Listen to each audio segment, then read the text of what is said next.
Hey everyone, I know that this is not the normal intro for these hot mess moments, but I have a very quick disclaimer.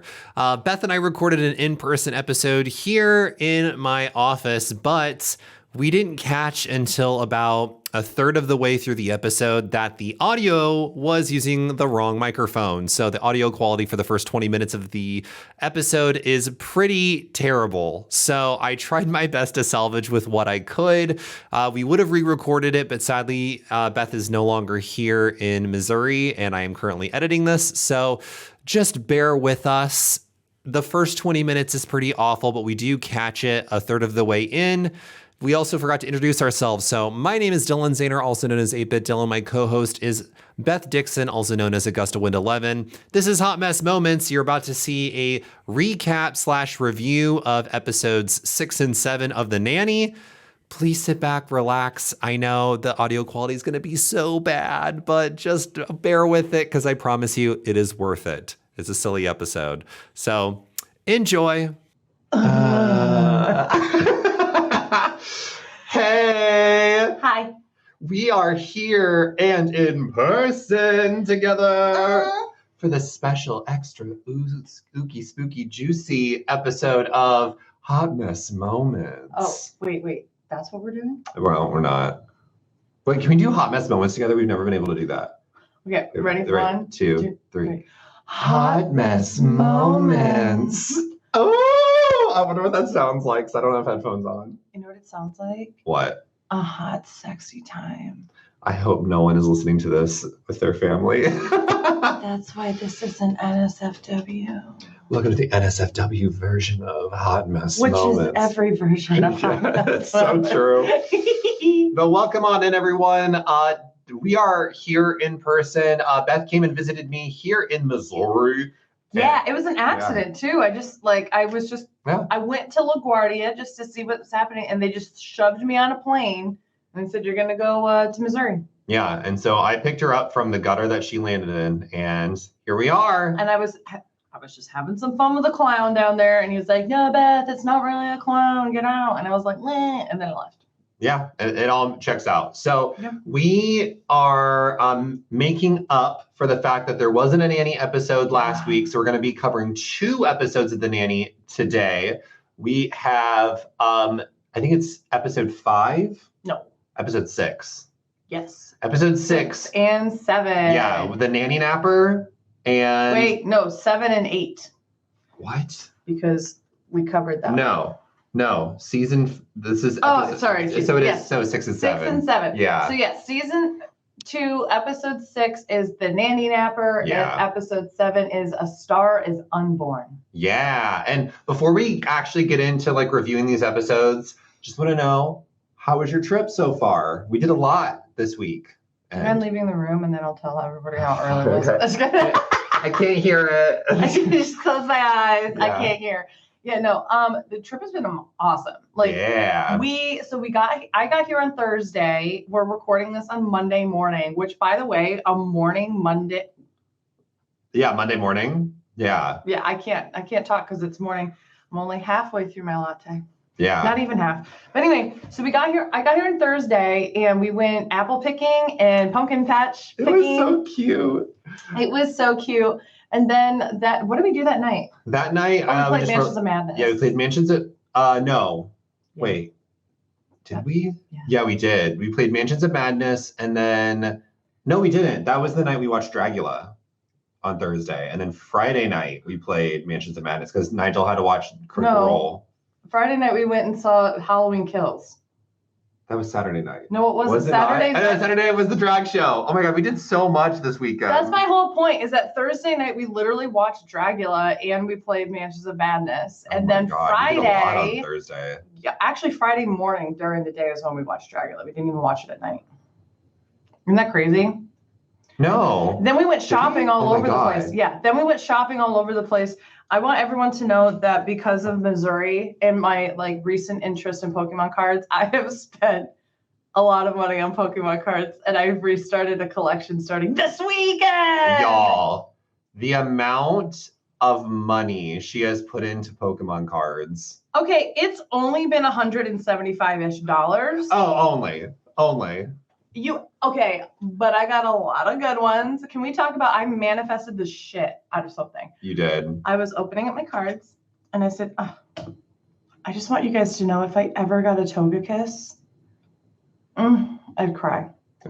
And then less than 12 hours later, I opened up my last pack and it was a toga kiss feedback. I don't know what any of that means, but I love that for you. It was so pretty. It was a very pretty card. Yeah. Mm-hmm. It was really nice. And so Beth's just been trying to manifest stuff all weekend now, ever since that moment. I still haven't got my $1 million. It's real sad. Still haven't. It's real sad. But we did a lot of fun stuff this weekend. It was honestly a blast. We had our friend Duskborn out here as well. And so, We need to tell them about the most important thing that happened on Saturday night at the drag show, though. Y'all, okay, so Beth and I went to a drag show here in Missouri. There was a bar called the Crack Fox, and Maxi Glamour was there. There was a bunch of drag talent. There was Chloe a drag Curiosity, Kingdom, Fabrella, Kingdom, Blair Warner, Legion. I was just trying to remember Legion's name. Legion served.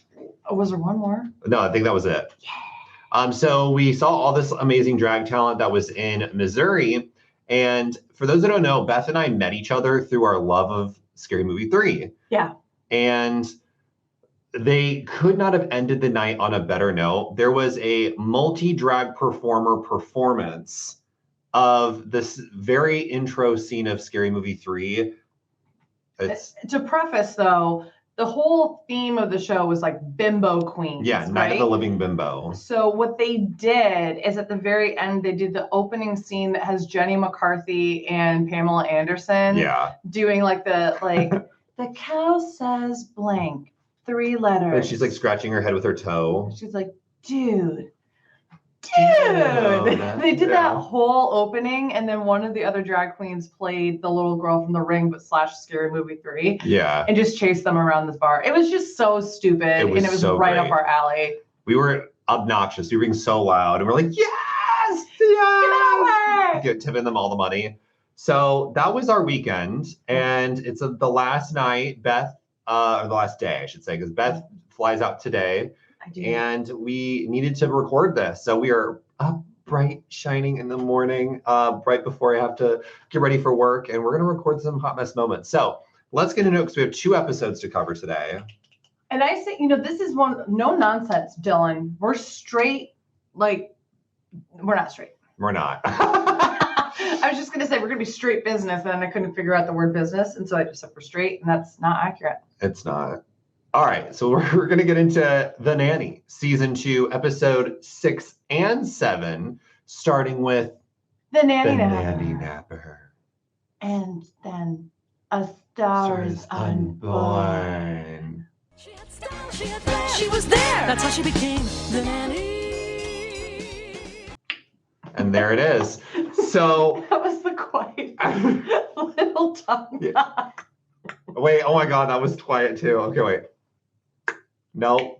I'm just trying to make it quiet now. That was your lips pursing and unpursing together. That was it. There you go. I don't even know if they'll catch that on microphone, but we'll see. I hate that. I'm so sorry, y'all.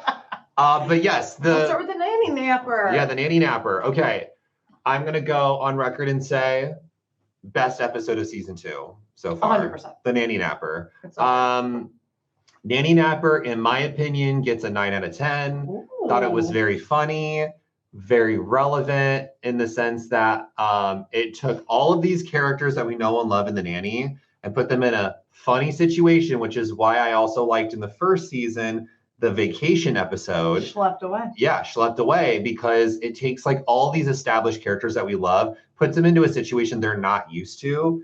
So like we have Fran being a nanny, but also like taking on a mom role, which I thought was really funny. We have Maxwell being like, what the fuck is happening? Like, girl, we need to get to the police station. But also like falling into like traditional, his like dad of a baby role. Yeah. And I love even Niles and Cece had some great moments.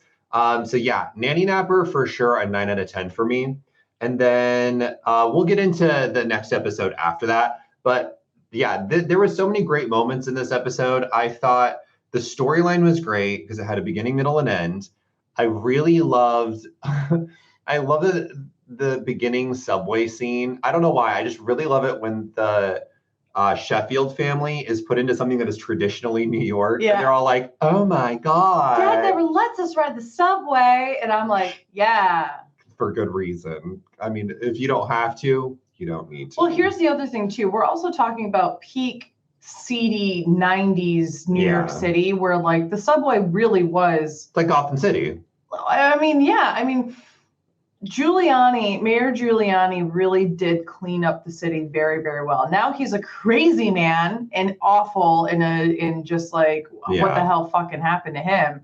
But he was, he did a really good job of, making Times Square even just like a place that people want to go. Beforehand, that was one of the most dangerous places you could go in the city. Times Square? Yeah, it was where like all the crime was happening. Oh, wow. When people would go to the theater and such, like people were constantly scared. That's actually one of the reasons, from what I understand, why people don't dress up to go to the theater anymore, is because people would be constantly mugged after they got out of the theater from wearing their nice jewels and such.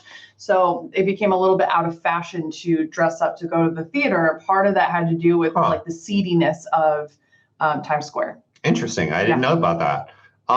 So in this episode, it starts. I want you to know I just pulled that out of my ass. Oh, so you just made that up? But I think it's true. And as we know with Beth, if she thinks it's true, it's 100% accurate. 100% right. 100% right. Every time. Every single time. So in this episode, it kind of hits that theme of the kids and the family out of their element, especially with like a new baby in the house. Honestly, everyone had shining moments. I love that the kids got so attached to this baby. Yeah. I love this. We get to see Fran really show her Jewish roots in this a ton. And we also really get to see Niles and Cece really at the peak of their comedy right now, because Cece does such a great job of waiting for the downfall of Fran, because Fran's potentially going to go to jail because of kidnapping this kid. And then we also see Niles take on this, like, he's our baby, like, because Fran and Maxwell keep referring to Niles as like, oh, I hate what we put Niles through. Oh, and yeah. It's so always silly. the butler that suffers. It's Although so that dumb. is more the second episode. Is that? Yep. Oh, see, I'm getting them confused already. Yeah. So no, the first episode, the role that Niles gets to play is he's really just like a low-key troublemaker. Oh, kind you're of guy. right. Yeah. Okay. He was still great in this episode. He was fantastic. I was getting them confused though. But I really like some of the digs. There was that beautiful one at the very beginning about the old nipples. That is. And then he just goes, "Arr," and he's like biting the clothes because he's like, I can't say it. I can't say it. Niles, do we have any old nipples around the house? And then Cece walks in the door. Hello, hello. And he's like, this is what I like, right? Is that this is probably one of the first times we're seeing, well, there's a new trend of joke that premieres here, which is set up for the joke, and then Cece walks in and nobody has to say anything because that's the joke that Cece walked in. That is welcome to what the rest of the season or rest of the show will be like. That's like a new kind of a joke thing that they'll do. And I also appreciate that what they do is they allow for the audience to fill in the blanks rather than having Niles always have to be like, and here's the joke. And that's a perfect situation of it. Yeah. That is one of, I think, probably one of the more iconic things that people like to quote. Like, do we have any old nipples around the house? And then she just walks in. It's so good. Okay. So I think what we can talk about first is this whole like baby storyline in this episode. I thought it was a genius way to introduce the next evolution of this Maxwell, Fran, will they, won't they storyline of this, because Gracie is a huge vector for that conversation to start, if this is in the right episode. It is. Yeah, where Gracie basically is asking questions about babies because Gracie clearly hasn't had the talk yet, or she has, but like she doesn't understand like the emotional aspect, which is interesting. She knows the physical aspect. She's like, man and a woman make a baby. So like, Well, it why don't makes you make a sense baby? too, because what we have seen is that she clearly knows that Fran and her father like each other, Yeah. right? And what we also know is that she hasn't had a mother or seen her father in any kind of romantic relationship, so she wouldn't understand the feelings. And oftentimes kids don't understand the feelings, right? Yeah. That's why people say when a mommy and daddy love each other very much, like that's like one of the first things they say, right? Yeah. And so I think I love this because this is really Gracie at the age of 7 or 8 really being introduced to the idea of what it means to get married and have a baby in like a planned way, potentially. I don't know. I was gonna make an NSFW joke. You better go for it. Okay, so what if Gracie has been sitting there and he's like, why don't you nut in her pussy? Like, could you imagine? Could you? And then like Maxwell and Fran are like, excuse me. She's like, "Oh, I learned that from Niles. Like, like I heard Niles over the like talking to someone on the phone. No. God, now I have written in my head, and I'm not going to repeat it, like a whole exchange that would have been very Nanny-like. Yeah. Ooh, can we talk real quick on a tangent? Because, you know, we're known for our tangents. There is like further rumors that they're going to renew the Nanny. Yeah. Whether that is with the original cast or if it's with a new cast. Yeah. But there is talk, y'all. There's a lot of rumblings. There's some tea. There's some tea out there.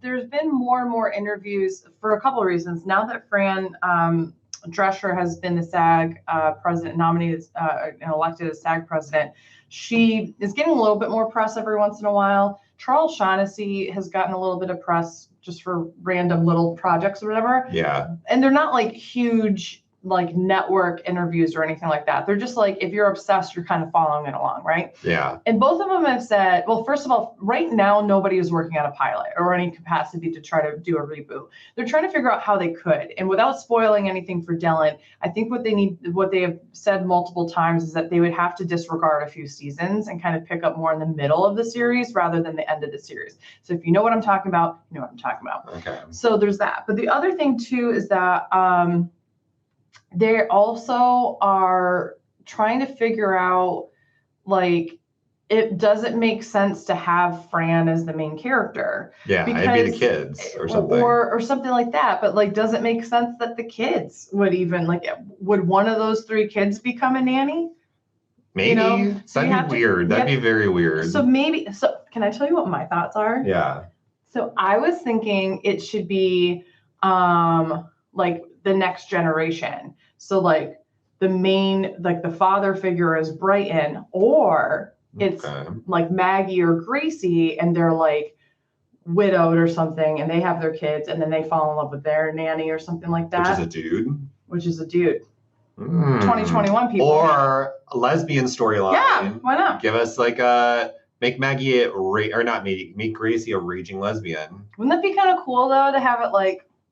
It would be cute. I think if in my thought process of me only watching like a season and then some, I think it would be really cute if they were to pick up the storyline in the future. Mind you, I don't know how the series ends, but I think it'd be really cute if they did like a huge generational jump. Okay. In my headcanon, Fran and Maxwell obviously get together. They're married. They're together. And so it does follow one of the children, fully grown up, has taken over Maxwell so they can reuse the set for nostalgia purposes. Okay. So they rebuild the set in a 2021 lens. Mm-hmm. So Maxwell and Fran they moved somewhere else to a smaller home because they want to they just want to live their best life. And it's split level in Great Neck. Yeah. And so the kids one of the kids ends up adopting this house. They inherit the house. They have their own family. No. They were so brave. They adopted the townhouse. And so there is this whole nanny storyline, and Fran is there in a Yetta capacity where she only shows up. I thought they should be Sylvia and Morty. Like I thought that's where you were going with this. No, I think it would be really fun if they show up in a capacity that is like they show up every so often, but they're not the focus of the episode. Okay. And you do get someone like not Cardi B, but you get someone like Cardi B to come in. And Fran has full on said that she would love for Cardi B to be like, yeah. She's like, what if we went in a whole other direction where like Fran had ended up with like a beautiful black man and because like the other thing is that Fran has been very vocal about how the studio really directed a lot of the writing of the series. Yeah. And that there were lots of things that she wished she could have put into the episodes, more LGBTQ, more racial diversity, all those different kinds of things, but they weren't really allowed to do that. And we're going to talk about the LGBT They stuff. gave us some. They gave us lots of gay stuff, lots of gay humor in these 2 episodes. But like she had this idea, like, wouldn't it have been great if like she and like this other man like had a child and it was played by Cardi B, and that Cardi B is like because she was like, you need someone who has street smarts, a particular voice accent, like who can be really funny. And so she was like, instantly she thinks of like Cardi B, which I follow that logic. I think that's kind of funny. But I'm interested to see if they even do anything. But for right now, you know what they're focusing on and what they're writing, right? No. The Nanny musical. For Broadway. That's right. Which will be really good. That's what she's working on. Yeah. And you better believe I'm making him come to New York. Yes, we are so like. Will it spoil though? Well, first of all, they're writing it, so by the time it's even up, you'll be like far enough into the series. That's true. Yeah. Oh my God, yes, we have to go. And then for those that don't know, we'll talk about this. For Lost, there is a video game that Beth and I will be playing. I don't know how we're gonna figure it out. Whether that is like I'm playing it and then like we're working together, or you're playing it and I'm like on your stream. Like we have to figure all that out, the logistics. You know what's gonna be great? It's like a 1-person game. Yeah, it's a single player game, and you have to emulate it because like it's back on like Xbox 360 or something. Okay, so here's the tea. I'm gonna basically live my life like how I did when I grew up, which was allow my brother, in this case you, to play, and I provide some backseat driving. That would be great. I think that's what we're gonna have to do. But there is a lot of like fun stuff that we can do in the future. Okay, so wait, back to this episode. Yeah. So let's talk about the gayness. The gayness. Oh my God. So the storyline in this episode, the reason why she can't go to the police station right away is because the Pride Parade is happening in town and there's gays fucking everywhere. It's not even that, it's just that she said, who organizes a gay Pride Parade and a Calvin Klein new billboard on the same day? And you know what? She's right. Actually, Calvin Klein, genius to do a Calvin Klein billboard premiere during Gay Pride. But the Nanny's just trying to give you stuff to do, Calvin Klein. Yeah. The other things that I love, there's a line that she says, well, it's also a Sunday. So Sunday afternoon-ish time. And so she's like, the gays are coming out, the yuppies are moving out, and then she said, and the Jews are eating out. I love about that was so stupid. But I really liked it. I like that they're including more queer like funniness into it, and it's never like punching down so far. It's always like, oh yeah, like this world has this universe that the Nanny is set in has a lot of gay people, and like there's really no homophobia that we've seen so far, which is great. There was a line, and I can't even remember what it was now, but there's a line in there that is like slightly transphobic that they do. Yes, I'm trying to remember what it was. I like called it out when it came out. I was like, oh, but yeah, I know what you're talking about. Like, I'm not saying it's okay. Like, obviously it's not.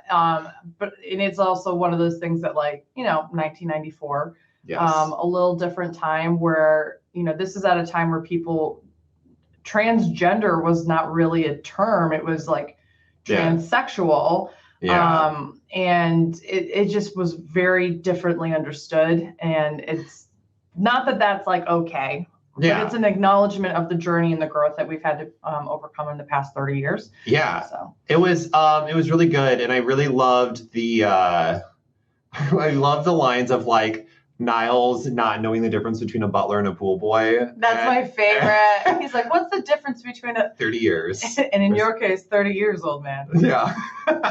I like that we get sassy Maxwell in this. Maxwell is on peak sassiness in these 2 episodes. Like he fully, not only does he participate in almost some like Niles level, like and like Fran level jabs, but you see him get very emotional. Like he's very like angry and has like little outbursts and such. It's a little hot. Oh, and can we get more casual Maxwell attire, please? Because I was loving him in this, like, is it a corduroy, like brown, something like that, yeah, jacket, and these like pants that are like kind of billowy. Oh, she's gonna sneeze. She's gonna sneeze. Nope, I suppressed it. There we go. Do you know? I don't know why, but if you press right here in your septum, it'll stop the sneeze. I would have loved if you're like, see, if you press on your septum, it makes you look dumb. Like it does. I look like a pig. Makes you look like a pig. Oh, look at. That's actually quite into my nostrils. That is not a sight. Stop. Okay. Ew.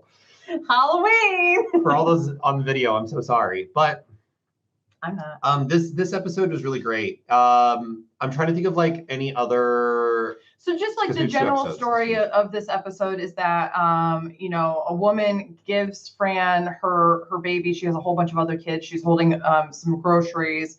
And she gives Fran the baby on the subway, and then doesn't take the baby back, and she gets all off the subway. Fran unintentionally has the baby and doesn't realize that the mother needed the baby back because she was getting off the subway. And then they basically are trying to get to the police station, but they can't because of the gay pride parade and like all these other things. So I just kind of like generally feel like it is. We okay? I just realized we were using the wrong microphone the entire time. Oh no. But anyway, so she like unintentionally takes this baby, can't get to the police station because of the gay pride parade. And the Jews eating out and the yuppies moving out and all these other things, right? So they finally get to the police station after they see on television that somebody has put together a drawing of her saying that she's kidnapped him and that she works for Maxwell Sheffield and put his picture up on there. So they make it to the police station and they basically arrest her, take her into custody. They strip search her. They do all these different things. This is where we get one of my other favorite things from the episode. And I don't know how you felt about it, but where the hooker goes up to Cece. Oh my God, it was Cece? so good. Cece, is that you? Cece, how you been? It's been a long time. She's like, I don't know this woman at all, Maxwell. And she's like, oh, that's the game we're playing. All right, that's cool. Well, just stay away from 2nd Avenue. Leon's looking for you. That's so good. And then my other, like, I don't know if people outside of like the Northeast, whatever, know. She was like, I don't know this woman at all. But then she starts chasing her because she's trying to figure out like what the hell's happening. She's like, did you go to Bryn Mawr, which is like a super prep high school, like in Connecticut. Like it's like a really rich kind of like prep school. And so that's why I'm like dying laughing. I also love the strip search. And this is like a super muscular guy comes in. We're gonna have to strip search you. She's like, no, never. Like I would never. And then she not until I have a ring on my finger and blah blah blah. And she's like, well, I mean, I don't want to get in the way of the law. Like, and then like this nice burly woman, is the one that's actually. And the moment she tries to run out and gets pulled back in is so funny. There's a lot of so good physical comedy in both this episode and the next one. Yes. If we're talking physical comedy, that next episode of her, oh my God, in the harness. We'll get to it. We'll get to it. But overall, I thought this episode was really good. Okay. I think if I had to give my MVP, it would go to Maxwell because Maxwell did a great job of being like, we need to go to the cops and like really like getting the plot going. I thought he was really structured. He did a good job with the baby. Him bringing down Brighton's clothes was really cute. It was very cute. So also, don't you think it's weird that Fran originally named the child Joshua Elliott after his father? It's like, yeah, it's overall I thought it was really good. But the baby's name is Zbigniew. That's gonna go over real well in the playground. Yeah, that was that a famous actress? No. Okay, it wasn't. Okay. I felt like I don't know why that. I do like that the whole reason why they she kind of like Ziggy. Who's Ziggy? Oh wait, what did I say? Ziggy. Twiggy. Twiggy. Why did I say Ziggy? Well, we already know that Twiggy played Yeah, but Maxwell's sister. she kind of looked like Twiggy though, in like makeup and like a wig. Didn't even think that at all. Oh, okay. Do you even know who Twiggy is? Yes. Okay. So my LVP would probably have to go to Cece. Yeah, I'd probably have to go to Cece just because she is so hell-bent on seeing the fall of Fran that she goes to the police station during a gay pride parade just to see Fran crumble. But the other part of it is that she clearly forgot her dog in a taxi as well. And that she was like, oh, that's where I left my Gucci umbrella. And like, that's what she cares about. So Cece for sure, LVP. I think overall it was like a very good episode, but let's get into this next episode. So this one is... I will say this. Yeah. I'm just now remembering. I don't know if you'll even remember any of these. Do you have outfits of the episode? I don't. You didn't take notes. So that's... Yeah, I didn't take notes. My outfit for the first episode, there was nothing that was really like memorable. I would probably have to give it to the outfit she wears when she goes to the police station, which is that furry white, that furry white outfit. And I'll say it now, the second episode's outfit of the episode, I'm trying to remember. She wore something that was like really cute when she went to rehearsal, I think. Okay. Like the first rehearsal it's like the second or first rehearsal that she goes to where she's like in Maxwell's office and she's like, well, I'm, she wore this like cute was that new outfit. The big red sleeved, satin sleeves? I think so, with the vest. Yeah, that's cute. Yeah, that one was cute. No. So let's get into the next episode, which is season 2, The Nanny, episode 7, which is A Star is Unborn. And right out the gate, something felt weird about this episode. I don't know if it was the lighting. I don't know if it was whatever the set. The quality of the cinematography looks exactly like the same quote unquote filter or the quality that they had in season 1. Yeah.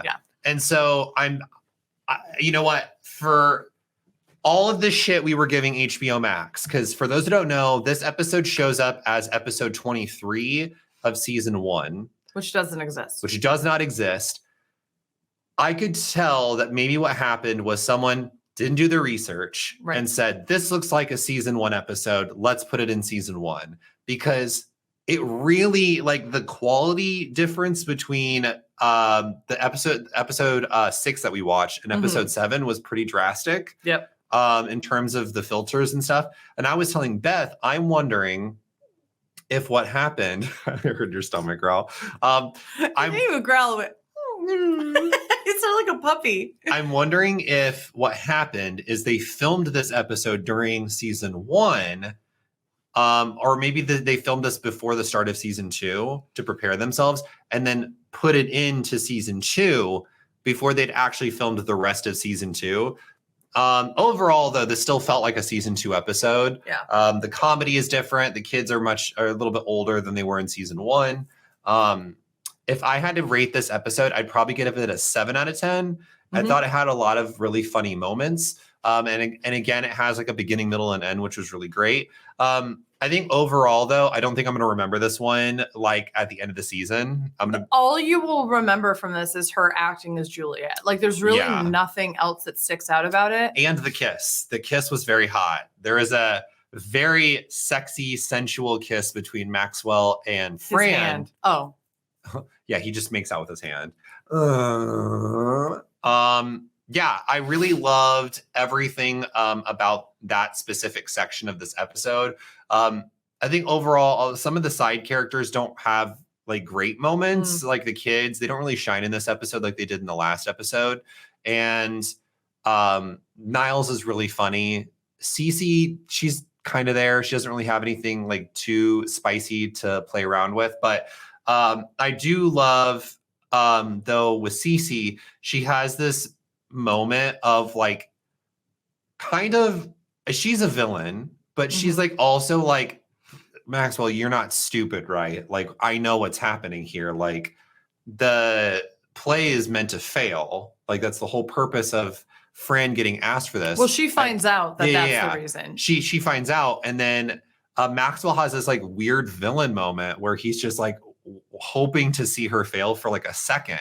And when that second happens, I was like, oh my God, this is very mean for Maxwell to say. And then he like takes it back and he's just like, oh shit, wait, maybe we should warn her. But he's like, we can't warn her because I don't want to dash her hopes, but also like we don't want to embarrass her on opening night. Yeah, it's more like he's happy that he's right than he is, but then he realizes that by him being right, it will hurt her, and that he doesn't like that. So I think that, you know, this episode is very like, there's a lot of tropes that you'll see over and over, which is very much just like, oh, Maxwell's right about something, but it's going to hurt Fran. So how do we comfort each other? And in the same way that there will be times where Fran is right and Maxwell's wrong about something. And like that helps her figure out how to better like support him. Like there's just like, it's like those little building blocks that you see where like, you know, when people are in a relationship that when they're like, aha, I knew it was right or whatever. Like you have like those moments that are like, I think pretty universal for a lot of people, but. Yeah, totally. And I think the episode overall was pretty good. I think especially the scenes when she's at the rehearsal were really funny. Yeah. And seeing, like you said, Fran Drescher pretending to be Fran Fine, pretending to be Juliet is so funny. My favorite thing is it's just also like, it's so ridiculous. Like we got a little bit of the physical comedy taste in season 1. Season 2 is where they really start to play with this Lucille Ball aspect of her character. And it solidifies throughout the season that, oh, this is what we need to do. It's the facial expressions. It's the, oh my gosh. It's the, like the little physical moments. So this is another episode where like they really capitalize on it. And going back as well, just like once again, this episode, more than any of the other ones so far, I really think just hits you over the head with Fran and Maxwell clearly have feelings for each other and kind of like, even though they're not dating, are essentially still figuring each other out in a dating sense. Not just because of the kiss, but because you have this whole like, she is at rehearsal and so he has to actually take care of his own kids and can't handle it. Yeah. And so, he's like, well, your kids, blah, blah, blah. And you sit back and you're like, her kids? Her kids, excuse me. Excuse me? Are you going to put a ring on that finger? Otherwise, your kids, buddy. I say give them till like maybe end of season or season 3 and they'll figure that shit out. But I think that the way that we can talk about this episode is let's break down the actual audition stuff. And Felipe, is this Philippe or Philip? It's Philippe. Philippe. So Philippe. But Fran calls him Philip, which is funny. Yeah, that's the joke. Yeah. So Philippe is this like, I think I got a vibe of like a scummy kind of theater guy who is trying to get Maxwell to produce this Broadway production of his. And Maxwell wants nothing to do with it. It's basically Romeo and Juliet with some scenes taken out and added in. And there's a scene of Romeo and Juliet in heaven having a good ending. And like Maxwell's like, that's not the point of Romeo and Juliet. It's supposed to be a tragic story that like, if you add a good ending to it, it ruins the whole purpose of it. And we learn that Maxwell has a love for Shakespeare in this episode. He is like, he holds Shakespeare to a very high regard. He's British. Yeah. It's like, there's a lot of British comedy. And also clearly Niles does too, because Niles played the Baroness. And he did. He had his moment to shine. And I also loved, I don't know why I love this so much. He's like, well, I spent my summers at Stratford upon Avon. And Fran goes, I spent my summers selling Avon. Yeah. It's so stupid. It's very New York.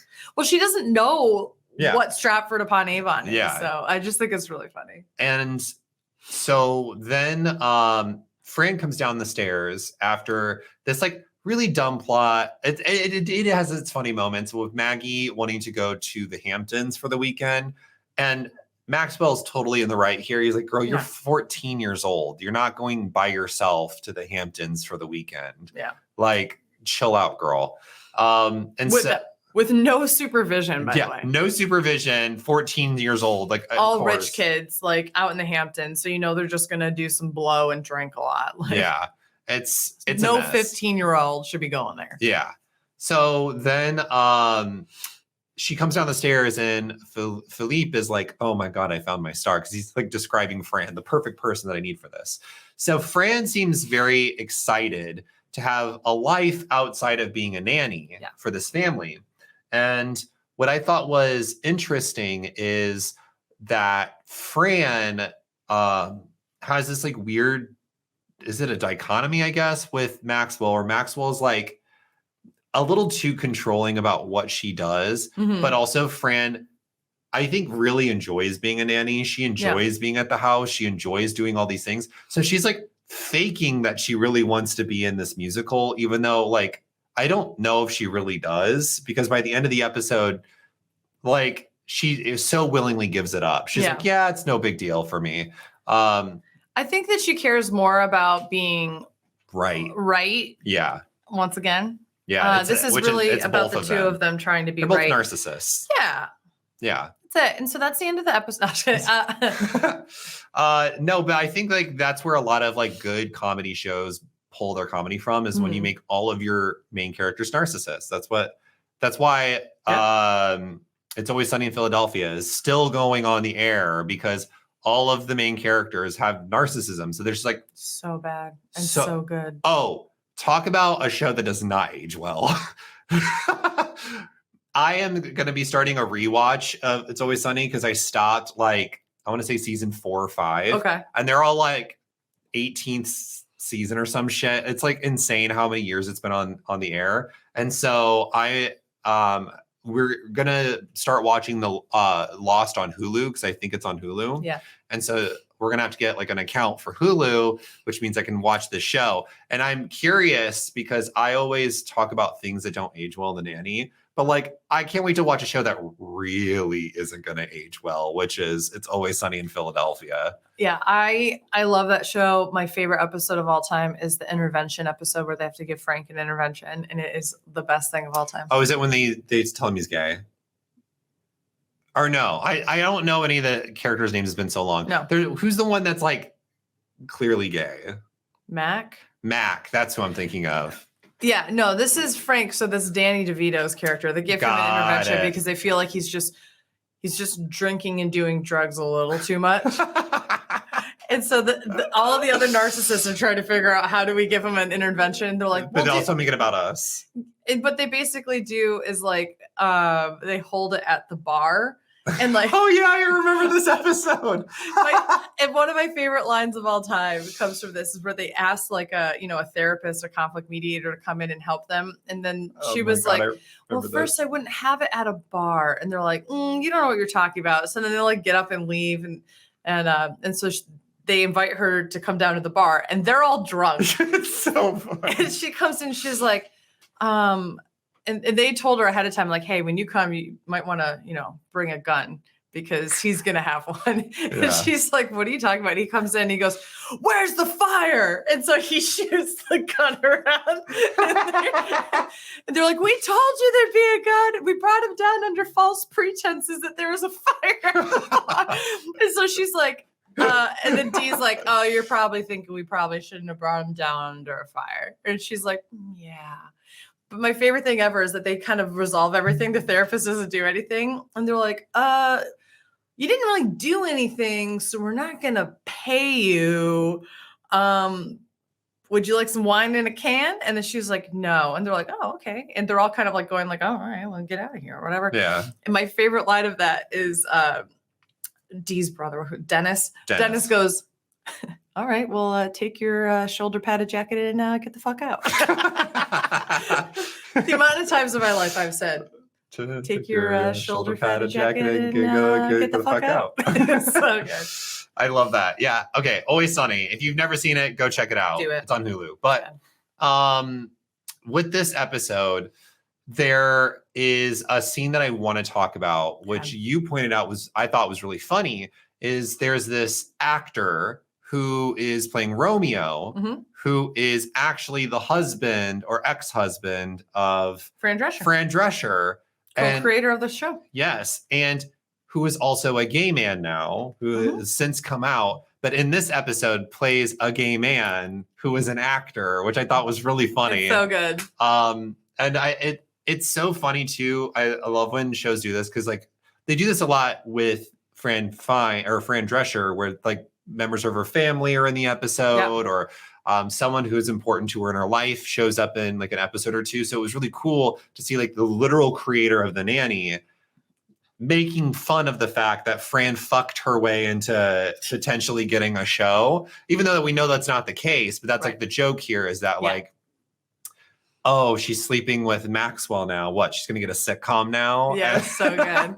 And that's the thing, That's like so good. So his name is Peter Mark Jacobson.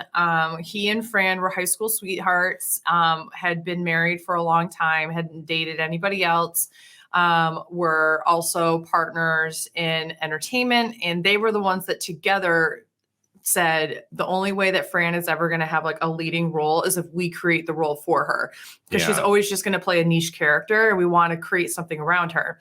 So they created this for her together. So that's why this whole, if you ever watch all the way to the end of the credits and they call it Sweetheart Productions, it's because of the two of them. Oh, that's cute. And it's supposed to be them kissing in bed, like when they're and that kind of thing. It's really cute. But after the show finished in 1998, they divorced within a couple of years because he discovered he was gay. Yeah. And then that's also when Fran had her uterine cancer issues. And it was like a really dark few years for her where she was like, I no longer, and they didn't talk for a little while. Yeah. But now, then they made up. Then they lived together as two single people. Like, shut up. Yeah. And she wrote her third sitcom about that, about how her husband and her husband discovered he was gay. They divorced, but in order to like, this was a little different, but like for the sitcom purposes, they like stay together to save some money and such because they can't afford to like buy another house. So like they just live together in the same house. And now that sitcom is called Happily Divorced, and that's based on this. Got it. Interesting. And how long did that go for? Only like 2 seasons, maybe. Got it was it. like in 2011 and 12. But yeah, and so they're still co-creators and both are trying to work on stuff for the Nanny musical and such. That's awesome. Yeah. Okay, that's a cute little story. So he is in this episode as Romeo. And so we get to see this amazing moment of Fran Fine pretending to be Juliet. And the acting is so bad. And like her testing out the blade. Okay. My favorite is like before she even tests out to make sure it's a spring loaded, which everybody in the audience would be able to see. Yeah. She also like checks her teeth before she dies, and then goes ding, ding, and then goes, and then she does like this whole like, which was very you and me. Yeah, and can we tell that story? Can we tell that story? Can we tell the story? Please I get into the story, y'all. So this weekend, Hot Mess Tangents here. Hot Mess Tangents. We really need to change our name to Hot Mess Tangents. For real. So we went and saw Halloween Kills this weekend. Don't recommend. Awful film. A huge fan of the Halloween franchise. Did not like this film. It was bad. It was really gory. It wasn't like that was the only thing I liked about this one. But that's my point is like what I like about the other Halloween movies is that it's campy and suspenseful with like 1 or 2 jump scares, even if you know that they're coming. Yeah. And I didn't jump once. I just was no gross. scares. I was just grossed out. Yeah, there was no scares. And I don't like gore, like unless the gore plays an important role. Here, there was just like it was gratuitous, and I was like, what's the point? It was very gratuitous. So in this theater that we were in, there was not a lot of people. There was like us, like my husband, our friend Dusk, a family behind us, and then another family that was like up. And when I say family, like the family behind us had a kid. So I was like a child. fully like an 11-year-old. Yeah, like a child. And I'm like, well, okay, I guess they're scarred for life after this film. Seriously. And then there was another family behind them. So we're watching, and a lot of the really gory scenes have just happened. And all of a sudden here, and I'm like, was that in the film? I was like, is there someone throwing up in the background of the film? It sounded like on top of that, it was more that I heard the splat on the ground. I heard that. I thought that was in the film. And I thought it was blood in the film too. But the best part is Dylan and I are sitting next to each other and we both look over at it. We have our masks on. We're in the theater. So we only can see each other's eyes and we both look at each other like, what was that? And then it happens again. So we see a woman get up. She leaves. She comes back with a bunch of paper towels. And I'm like, oh my God, I think someone just vomited. It happens again. We hear Splat. and like you just hear this all over the floor. And I'm like sitting here with my mask on, like, is someone throwing up behind us? We made eye contact and you literally went, and then you were going like, yeah, I was like, I like put my jacket up because I was just like, ew, that's so gross. So then a bunch of staff come in, are forced to clean it up, and that entire family leaves the theater. Meanwhile, my husband and our friend Dusk are like, what happened? I was they never saw it. You missed the vomit that happened behind us? I will say I missed the whole, like, I saw the family leave, but I didn't see the workers come and clean it up at all. So, but to be fair, this happened about 3/4 of the way through the movie. Yeah. So like, it's like all the ending stuff that you are anticipating. So of course people are just like watching the movie. Yeah. But like, it was both gross, but like Dylan's impersonation of the vomit. So stupid. But that just goes to show that like that movie was gory. That like, movie was it gross. made someone literally vomit in the theater. Well, Not once, but twice. And I don't even know what part she vomited at. She vomited. So the first vomit, Which is spoilers if you care much, but I mean, I won't say like who dies or what. yeah. The first vomit was when the guy gets the knife in the eye. So that's when it was not necessary. Not necessary. So that was the first vomit. After we started laughing, that's when I turned around. I was like, I think I heard something. Yeah, the laughing came from the thing right after that. Yeah. And then so then they try to clean it up and like pretend it never happened, the vomit. And then the next vomit happens. Oh my God. There is another really gory kill that happens in the middle of the film. I can't remember what it was. It wasn't too far after that first one. So if that's when it was, maybe it was when they like find those bodies. Maybe. But I know that like the staff were like very late. They came in like 20 minutes after this. So this vomit was just sitting on the floor That's up gross. there. It was disgusting. So anyway. We didn't smell it, so that's good. Yeah, we Anyway, didn't so see it, like, yeah. good times. But the reason why we brought that up Yeah. was why? Oh, because when Fran was dying, she was making all those Oh, noises. yeah, that's exactly what it was. So then I want to get into about this episode. The shining crown of this episode is there's the scene where they go up to heaven, where Romeo and Juliet go up to heaven. And I feel like I've seen this gag in several other shows, but this one does it really well, where she's like kind of swinging on this harness and is just destroying the set. And at first they make you, I thought, oh shit, she actually destroyed the set and it wasn't meant to happen. Oh, yeah. But then like all the pillars fall like one after Perfectly. another perfectly. So Yeah. I was like, okay, so this is intended. But it's so funny.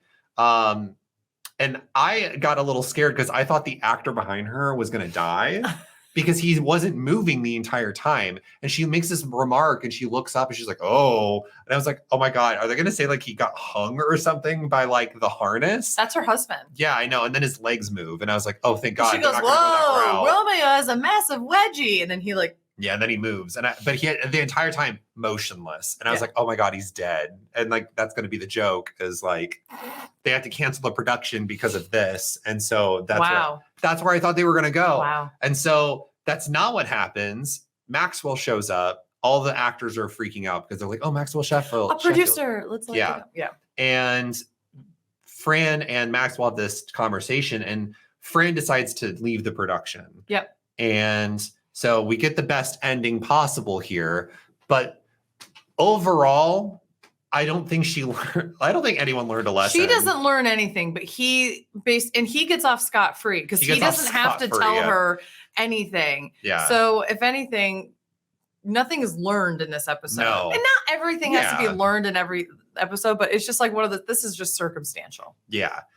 So overall, I thought the episode was all right. I think the ending saved the episode, like that last act. I think my MVP would likely go to, I think I'm going to give it to Fran to say, fuck you to Maxwell. I can live a life outside of this house. And I think my LVP is going to go to Philippe because he's an asshole for purposely being okay with Fran embarrassing herself. What he's doing is the entire plot of The Producers. Oh, yes. Which yes, is for sure. Purposely put on a Broadway flop because the IRS isn't interested in shows that flop. They're only interested in shows that make money. Yeah. And for those that don't realize, in the theater, it's not like a movie where you put in, this is how much it costs, and let's make our money back once it's going. A theater production is constantly incurring cost because you have to pay your actors and such constantly because it's always running. So getting a show that's a Broadway hit is really rare, and you really don't actually make your money back most of the time unless you have at least 2 to 3 years of a run on Broadway. That and probably like merch and like other things. You can, like, totally. Profit off of, it's like crazy, right? Yeah. So in this time in particular, what he's looking for is a tax write-off, so he doesn't have to like give that much money in his taxes, essentially. And so, yeah, definitely Philippe gets LVP here. Like I said before, I think my outfit of the episode goes to her rehearsal outfit. I thought it was really cute.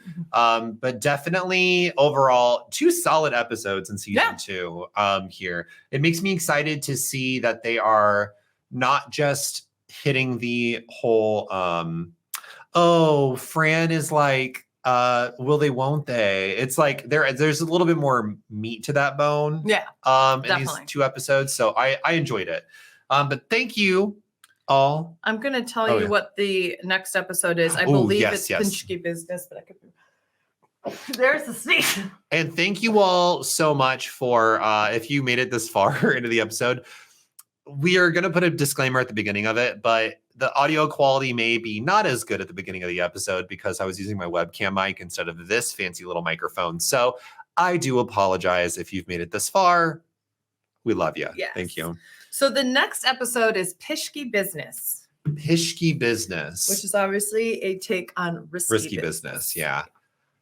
I'm going to guess. I don't know what Pishky means. Spanish. I'm going to guess that it's going to be about a guy who falls for Fran. Okay. And Fran wants nothing to do with this guy. Okay. But she sees that if she can get on his good graces, she can get something really good or like something, I don't know what it is, some awesome thing. And so she plays along with it for a while with this guy. So they're like, maybe they'll go on dates. Maybe the guy is like kind of a creep and he's like showing up at the house or something like that. And then at the this entire episode is Maxwell being jealous the entire time. So like that's kind of like what we're getting here. And then at the end of the episode, Maxwell comes in and is this like, girl, do you not see like how gross this guy is or something like that? And they have this like tender moment where they don't admit each other's feelings to each other, but there's this tension between the two of them at the end of the episode. You're like 90% right. Am I really? Yeah. Am I really? Yeah.